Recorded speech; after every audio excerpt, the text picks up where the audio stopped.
Professor André Fimber, estou muito feliz e muito grata em ter essa oportunidade de conversar com o senhor, que para nós, no Brasil, e para nós que estamos aqui, é uma referência em tecnologia, em teoria crítica da tecnologia. Eu sou, então, de Goiás, e conheci os estudos do Fimber no doutorado em educação, em 2014.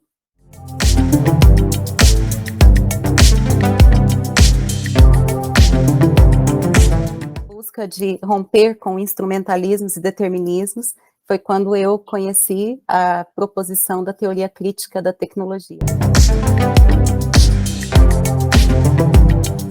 Muito obrigada, e confesso que eu realmente estou muito emocionada, difícil de conter a emoção com esse carinho e essa receptividade. Foi o maior presente que eu já tive nos últimos tempos. Bom, aqui nós temos orientandos meus de pesquisa, Denise, André, Carmen, Matheus, são estudantes de mestrado em educação. André amanhã será mestre, será a defesa dele. Karina, pode se apresentar. Olá, eu sou Karina Flexo, eu sou da Faculdade de Comunicação da Universidade de Brasília, UNB. Agradeço muito o privilégio de estar aqui. Cláudia, Lira, muito obrigada, muito prazer em conhecê-lo. Professora Lira. Meu programa da Universidade Estadual de Goiás, de mestrado, é o Programa Interdisciplinar em Educação, Linguagem e Tecnologia de Mestrado.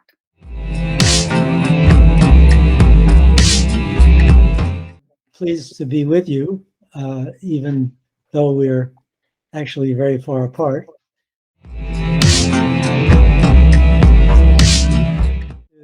Talk to you about philosophy of technology, and also I've written a new book on Marcuse, which will appear.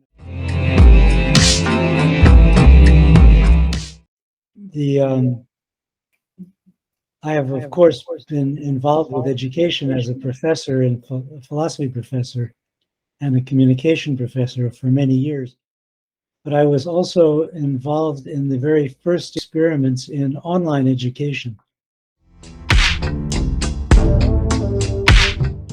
So you might want to ask me some questions about those early experiences back in the early 1980s.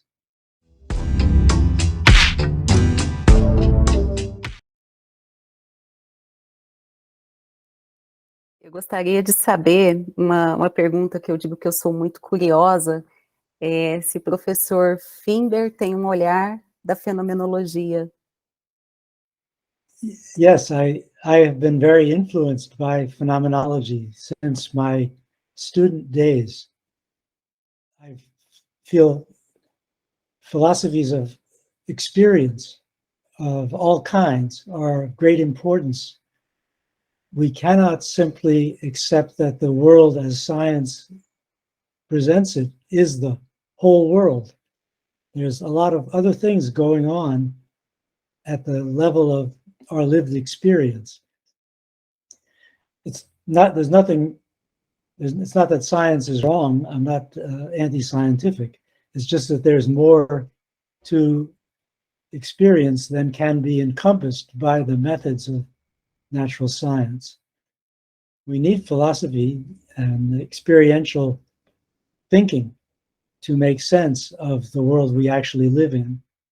Então, e como que ficaria, então, a relação com Karl Marx na construção da teoria crítica da tecnologia? Karl Marx seria mesmo um determinista social? Ou, acrescentando, ou um construtivista?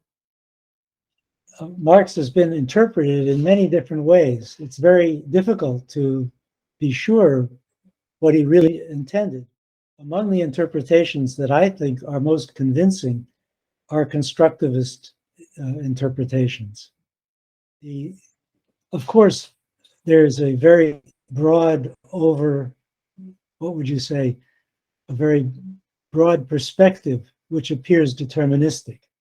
Because, I mean, he does believe that the ability of human beings to transform nature and make it useful for themselves, that's the basis of civilization. And different modes of transformation of nature give different civilizations. But that doesn't really solve any problems in the present. In our actual practical experience in the present, we have to act out of intentions, ideologies, beliefs, and none of these are determined by, in some absolute way, by social forces. In practice, Marxism, I think, should be an active philosophy, not a. It's not about predicting the future, it's about making the future.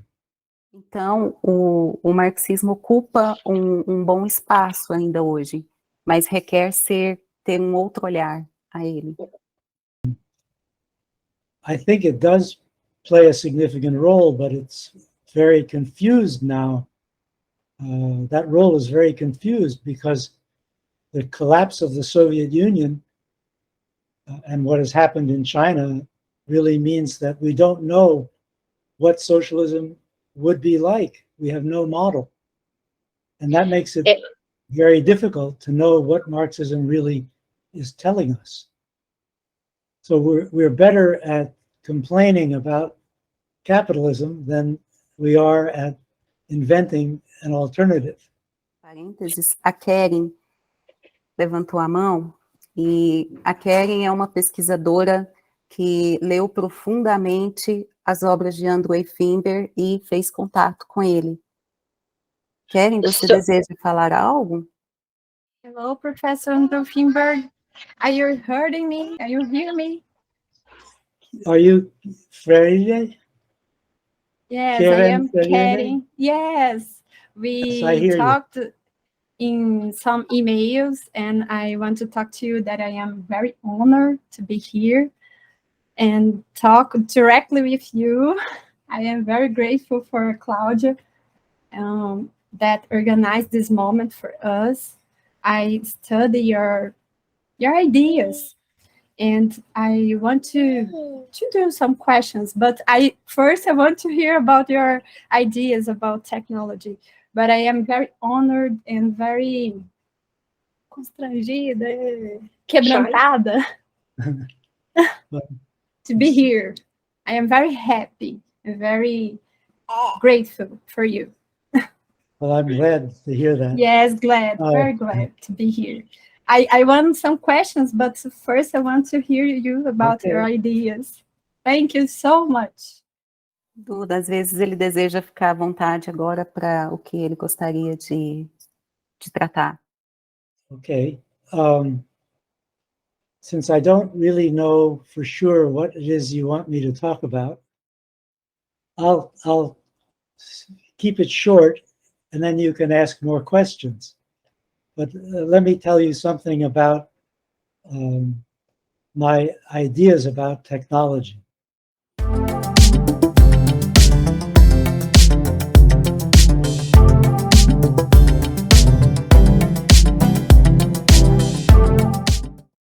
Okay, well, let me say something then. My original engagement with the problem of technology was with Heidegger and Marcuse.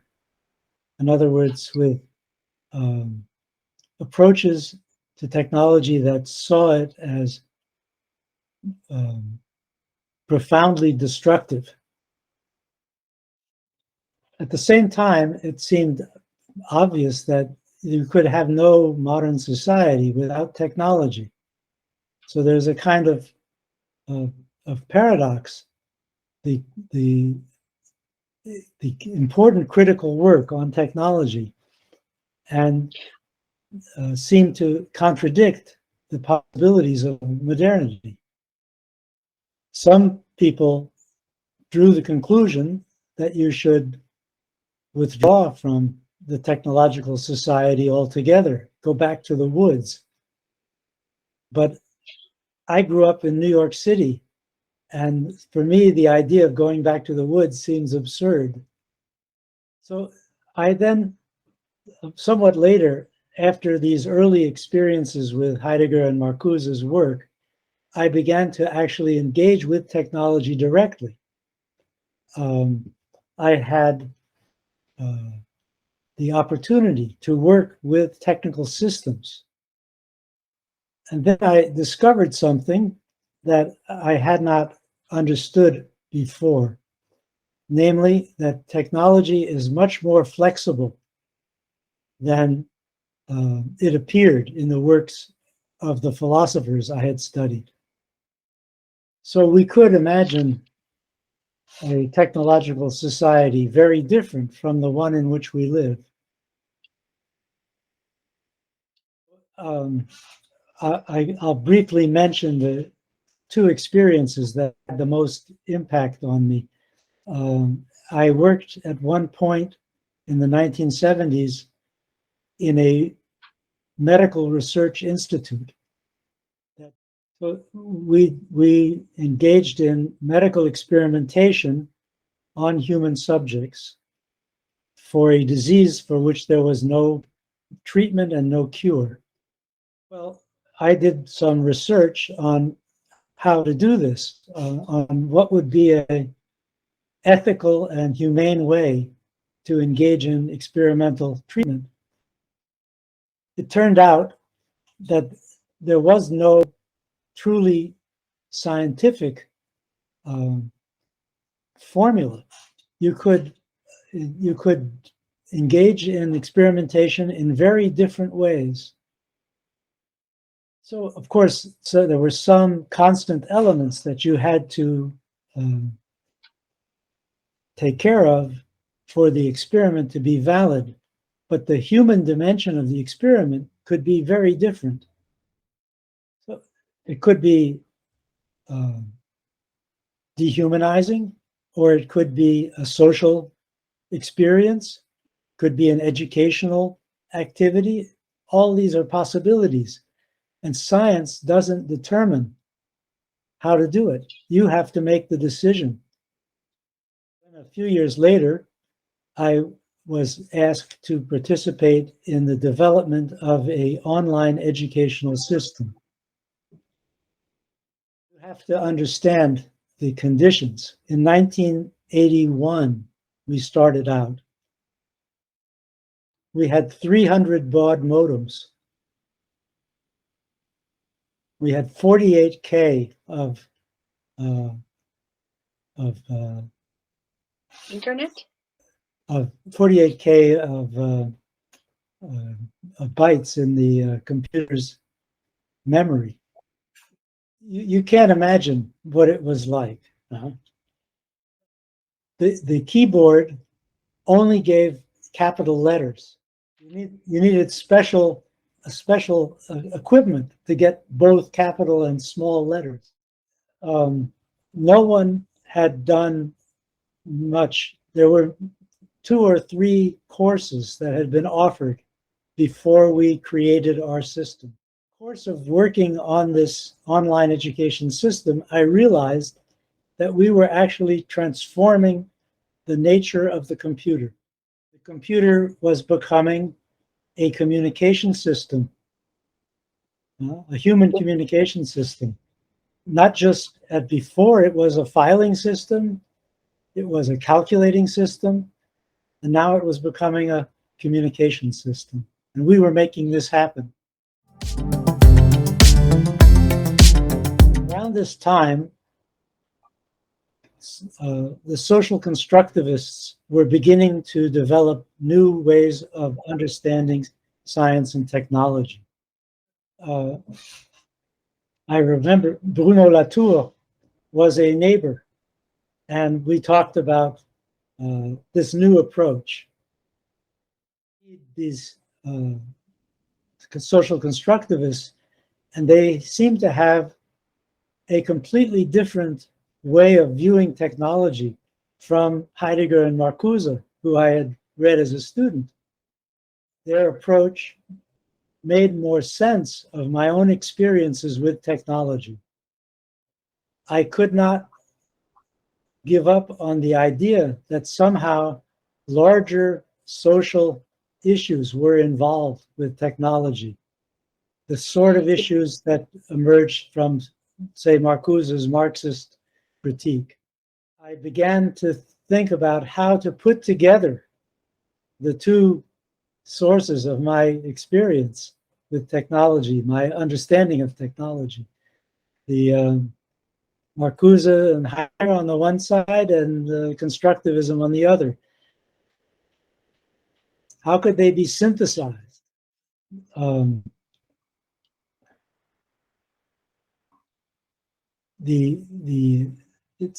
It's rather difficult to explain than what I did in a few words. So that is the origin of my work on technology. I'm hoping that you will have read enough that you have a good idea. Basically, the approach is,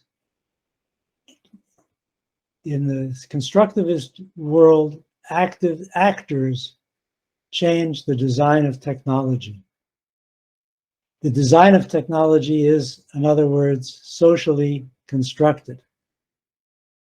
Most of the constructivist work is quite specific to individual technologies, and actors are those who are directly involved with those technologies.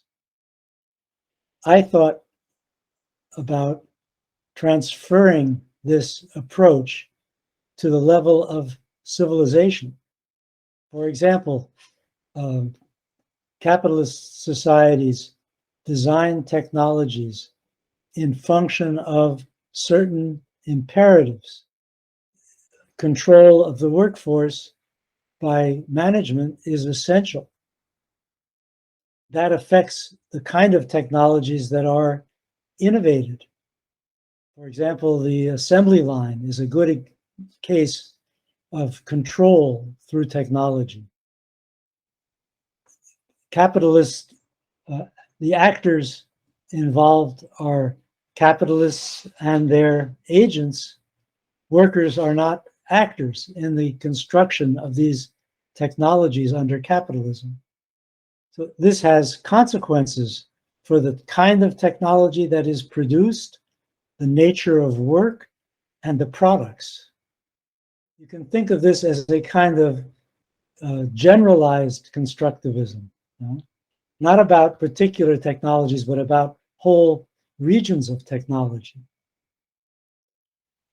And then the alternative would, of course, be the designs that would result from, for example, worker control.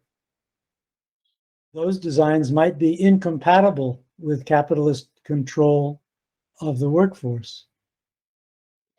So I started out with these ideas, and then gradually the social world changed. My original notions were largely an attempt to make a kind of constructivist version of Marxism. In the 1970s and 80s, social movements around technology began to develop of a new kind. There were movements around nuclear power, around environmental problems like air pollution, around medical issues, specifically around the obstetrics. AIDS is SIDA. So this is also an important issue in this new type of technological struggle that emerged in the 70s and 80s. And that changed my perspective. So I began to see that technology had so completely covered over every aspect of social life in modern societies that it's not only workers who have a problem. So it looked to me like Marx had found something very important. Where technology is present, there people are assembled and suffer and can resist. But in his day, that was really only in factories and on ships. Now people are assembled by technology in many, many ways, not simply by their work in factories or boats, but also in all sorts of experiences they are engaged in the community, in medicine, in education, in every field. So the idea that once people are brought together by technology, they have problems and they can fight to improve their condition, Marx's original notion now concerns the whole, all spheres of society, not just the factory. Well, we may not get the revolution Marx expected from this situation, but he gives us the elements of a political philosophy of technology. So I'll stop there and wait for you to provoke me with questions.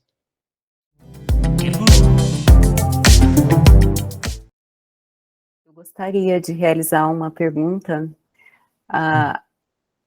Quando o senhor pensou os eixos alternativos para a compreensão da tecnologia, a partir dali teve o instrumentalismo, determinismo, substantivismo, e aí surgiu ali a teoria crítica da tecnologia. Hoje, organizaria esses eixos da mesma forma? Yeah, I think I remember I made a chart. Actually, the four types of theories of technology comes from a book by Albert Borgman. And then I put it into a chart and made it more easily understandable what the alternatives were. So the four types, so the instrumentalism and substantivism and determinism were three of the possible philosophies of technology. And then I added a fourth, critical theory. And the critical theory, in a way, crosses the boundary between these different approaches. So, I mean, very briefly, the instrumental theories argue that we can do with technology what we wish. It's up to us, but they only work at the level of the individual possibilities offered by existing technology. What you can do is, what are the different things that the technologies that exist will allow you to do? And the substantivist theories argue that the technology as such has consequences. So it changes the nature of social reality independent of what you do with it. So critical theory, I argued, would be, critical theories of technology would be theories that argued that the design of technologies and the systems within which the technologies function are can be altered by human beings. But once you've created the system and the design, it has the effects, the value effects that substantivism attributes to it. So the instrumentalist view of the National Rifle Association in America holds that people don't kill people, guns don't kill people, people kill people. In other words, the guns are innocent, they are neutral. It's the people who do the harm. The critical view would hold that the technology itself creates a new situation in which gun violence is made possible. So you can't say that the technology is innocent, since it is part of a way of life in which gun violence plays a significant role. So that's a very simple way of understanding the difference. But you could think of other examples. For example, my experience of Sao Paulo and Beijing and Los Angeles is especially an experience of traffic jams. So this is the result of a civilizational choice of what is a city. The city design is responsible for this situation. The city could be redesigned in such a way as to provide public transportation, bicycles, you can imagine a whole different way of organizing the city that would avoid the catastrophe that is now these large cities' traffic. So the critical issue is not at the level of the technology, specific technology like the car. The critical issue is at the level of the system within which the car plays a role. So you can see the critical theory draws from instrumentalism, the notion that human beings can affect the technical world. It is not, as determinism might hold, or substantivism, a destiny. But on the other hand, like substantivism, it points out that the technologies, as in the systems of technologies, embody values. They frame a way of life. So this is why a politics of technology emerges from critical theory, because it shows that we can change technology, but at the level of the system, not at the individual level of particular devices. Technologies can be changed at the systemic level, and that's a political task.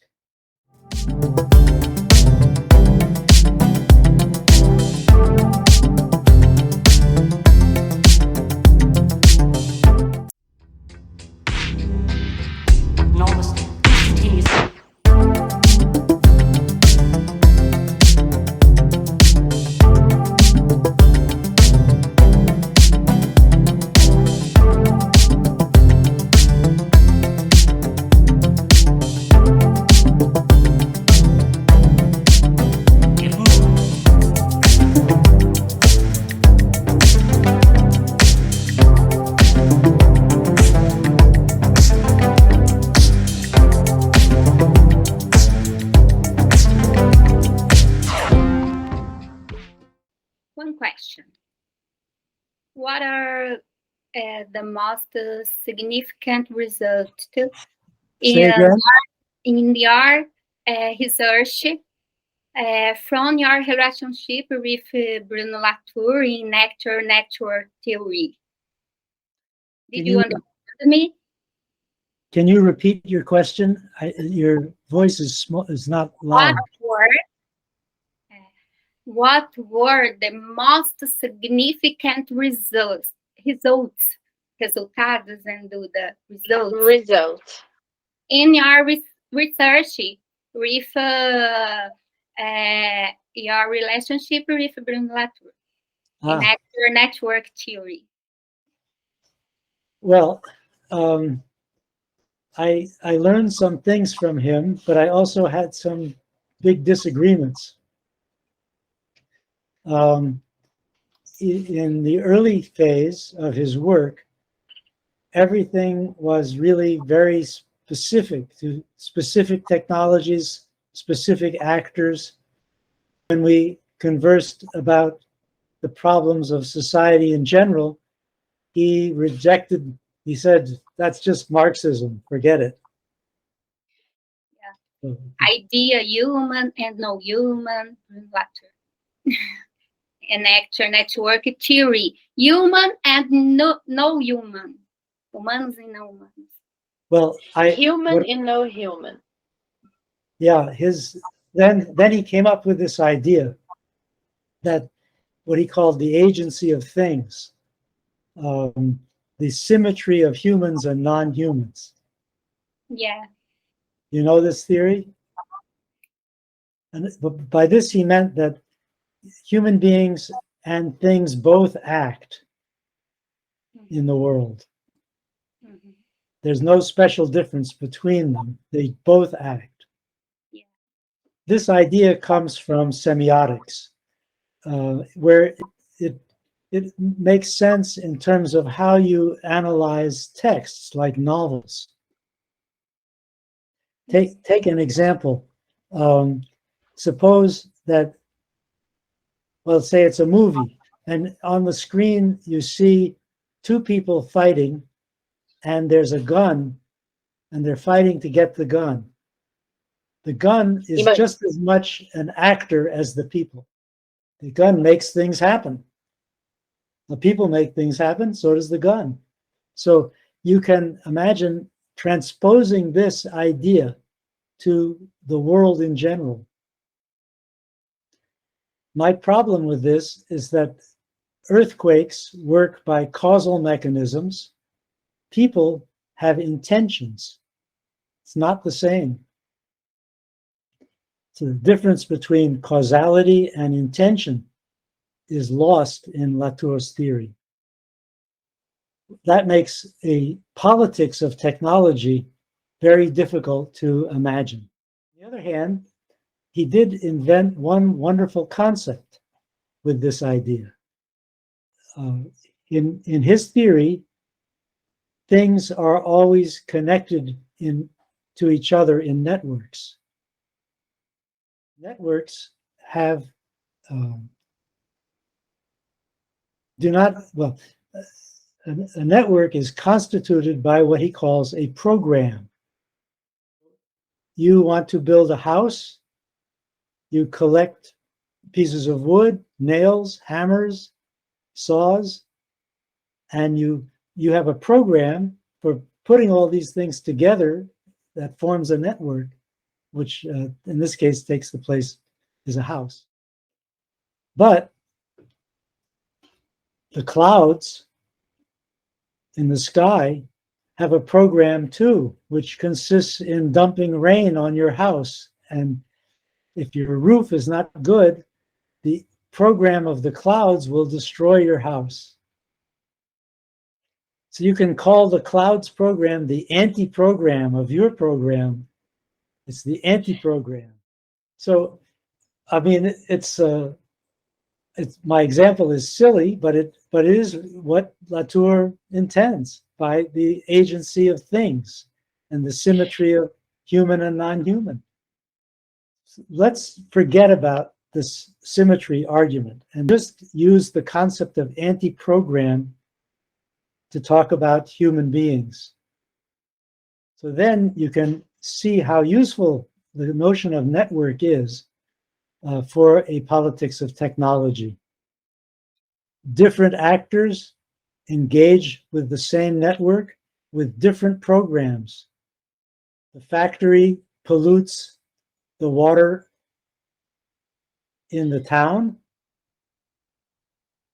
That corresponds to the program of the owners of the factory who need to evacuate its wastes. The community creates its anti-program to protect its water by going to court and asking the judge to stop the factory from polluting its water. Well, I could explain this in much greater detail, but this is just an idea that I took from Latour, which I use in my own work. Unfortunately, he did not use this idea. In his later work, he became concerned about the environment. And he tried to develop a philosophy of the environment on the basis of his notion of symmetry. The results are, to my mind, very disappointing. He seems to think that the main cause of environmental problems is our bad attitude. We have this modern notion that we are separate from nature. That is irrelevant. What's relevant is the forces of the market in a capitalist society. But poor Latour could never embrace this Marxist idea.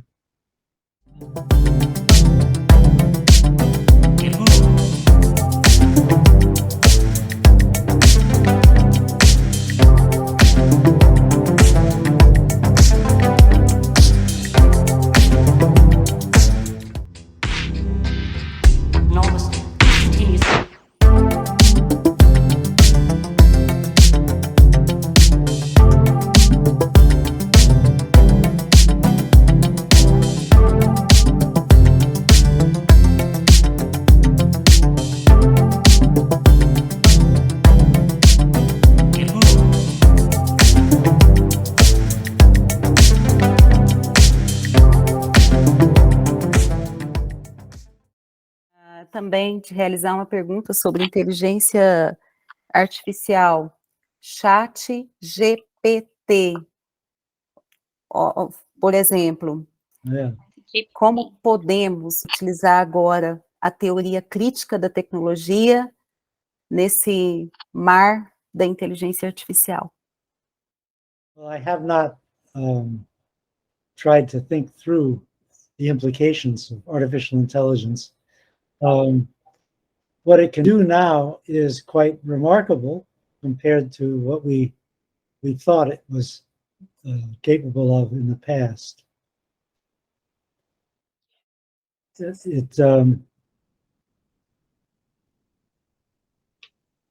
You can think of very different designs for these new systems. Well, the social world has to adjust to these systems. The teachers can no longer rely on papers written at home. All the student papers will be written in class now.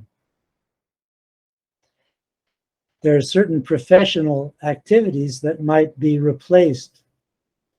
A friend of mine in the movie industry gave me an example. When the people involved in setting up a movie project get together, they have an artist with them to quickly draw examples of what things would look like on the screen. But perhaps you could replace them with chat AI. So some professions may be affected, but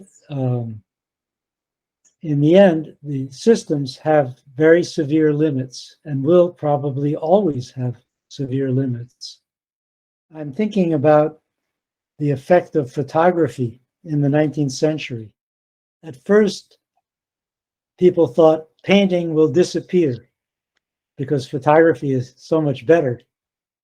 But two things to take into account.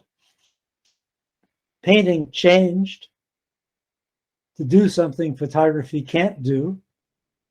It became impressionistic, abstract, and so on. So it did not disappear. And then also something else happened. or it was always there, but it wasn't noticed at first. The photographer makes many images and chooses one. The choice is an aesthetic choice, which the camera cannot make. Only a person can make the aesthetic choice. So I think something similar may happen with the attempt to use AI for creative work.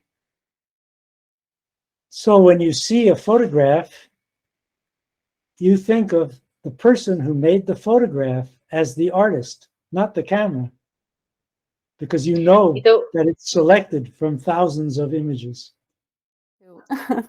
Meire?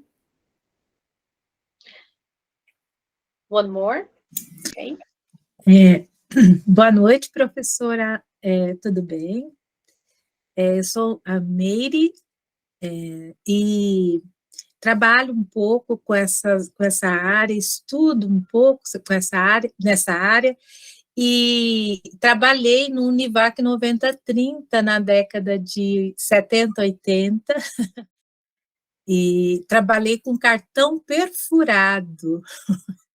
Isso. With old computers. Isso. Yes. E eu já encomendei o lançamento do livro Construtivismo Crítico, uma filosofia da tecnologia, e pela resenha crítica me interessou muito o fato que o senhor aborda no livro. De acordo com o que está colocado no livro, o cerne do construtivismo crítico está atrelado à dimensão política da tecnologia e apontando a necessidade de se construir uma política democrática para essa discussão. O senhor sabe o quanto aqui no Brasil ainda é vulnerável à discussão democrática. Temos há pouco tempo acontecido alguns problemas sérios políticos no regime político brasileiro. E o quanto me interessou o fato do quanto é imprescindível a discussão desses projetos democráticos, tanto na micropolítica quanto na macropolítica. Então, eu gostaria que o senhor falasse um pouco sobre esses possíveis projetos, né, voltado à filosofia da tecnologia, e que possa abordar, possa trazer essa discussão democrática nesses projetos. Well, in terms of politics, the key idea to keep in mind that philosophy of technology offers is the non-deterministic view of technological development. The ideology of the neoliberal ideology would like you to believe that there's only one path to prosperity.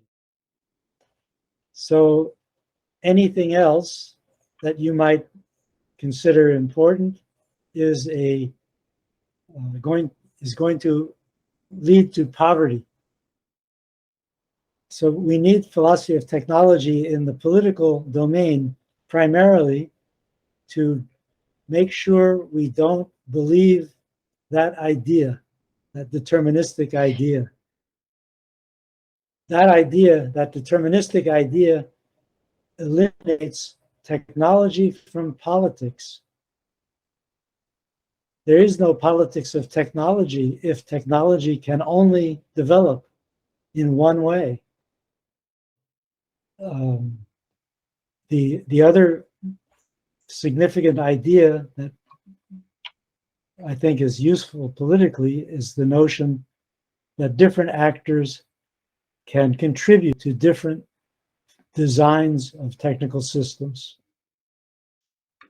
If you increase the number of actors, not just businesses, but also workers, also communities, also social groups that have been excluded. If you increase the number of actors, you can obtain a better technological result. So those are ideas that philosophers of technology mostly agree with that can be useful for talking about politics.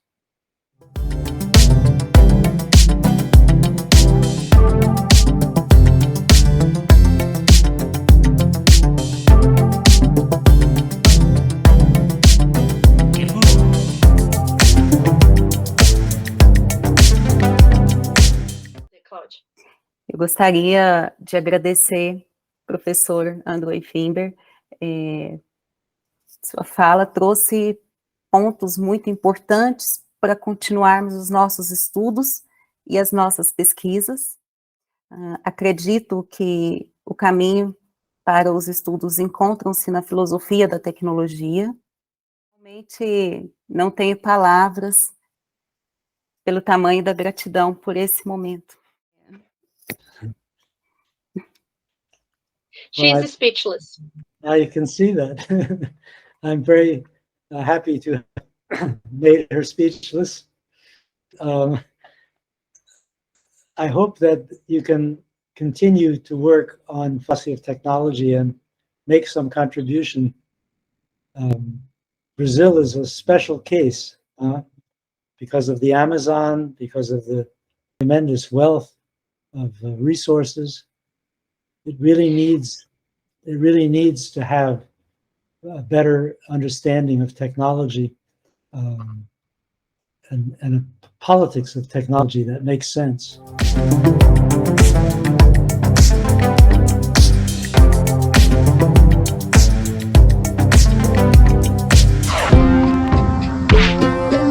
Professor, eu queria te agradecer, porque durante o meu mestrado, o senhor me ajudou muito junto com a professora Cláudia, né? Vocês dois foram minha base, meu fundamento.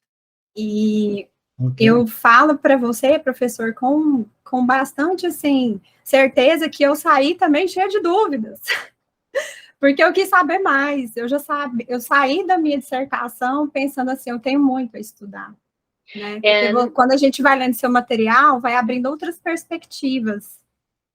E se um dia o senhor tiver mais disposição, né, a gente te convida a trazer outras discussões, como a questão da tecnocracia, a relação com a fenomenologia, né, o debate político, até onde o marxismo alcança, não alcança, porque quando eu li o seu trabalho, e é uma longa jornada de trabalho que o senhor tem, publicações, o senhor traz muitas questões. Eu pensava que era simples, e não é simples, é muito complexo. Technocracy, Phenomenology, Marxism, Foucault, you wrote about so many things. Marcuse, Heidegger, so many things. Yes, I understand. But you can send me emails and I will respond. Okay. That will be fun.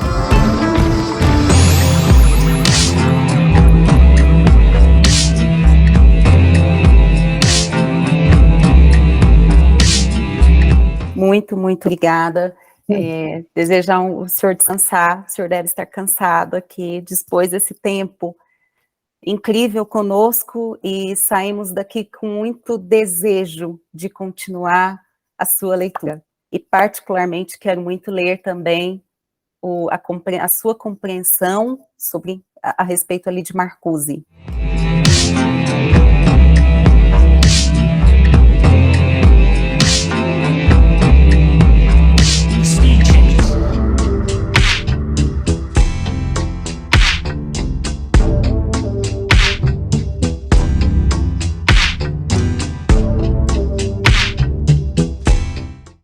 Muito obrigada, professor Fimber. Thank you so much, professor. Se desejar, se eu puder contribuir com algo, estou sempre à disposição do senhor também. And Bye-bye. anything you need, we are also available. Thank you so much, Professor. Bye-bye. Tchau, tchau. Ciao. Bye, bye. Tchau.